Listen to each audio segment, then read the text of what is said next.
छोटी मूकी सीता रा बागुण आगार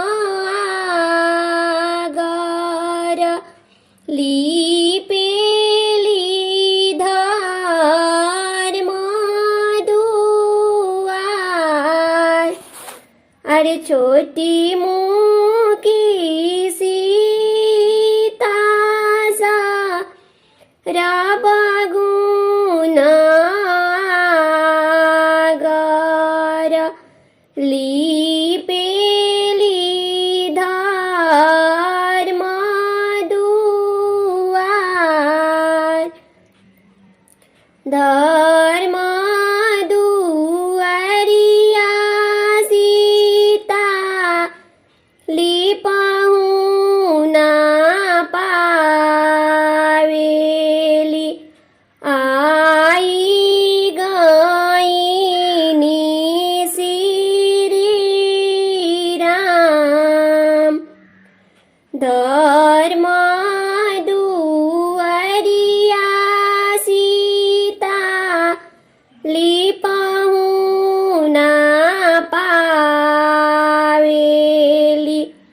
आई गईनी श्री राम। होला विवाह परेला शिर सेंदूर सीता मांगे आमा से आशीष। अरे ऐसने आशीष तू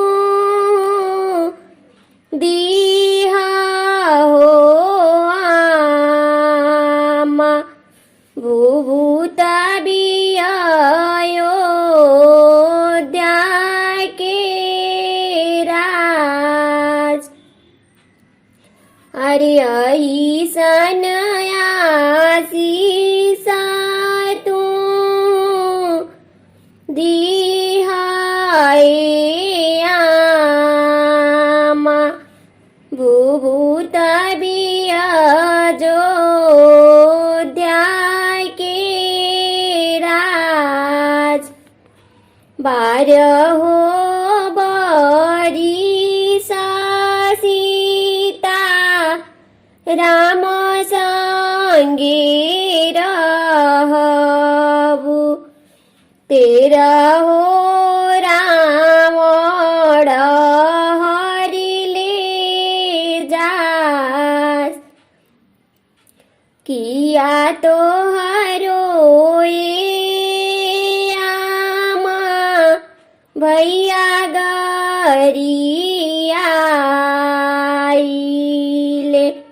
किया तेल दिहनी ढरकाय। अरे किया तो हरोए आमा भैया गरियाइले। किया तेल दिहनी ढरकाय। नाही हमरो बेटी भैया गरियावेलु। नाही तेल दियलु ढरकाय। नाही तेल दिहनी ढरकाय। अरे जन्मात दिहनी बेटी का राम नाही जानिले। ब्रह्मा जी के लिखल लीलार।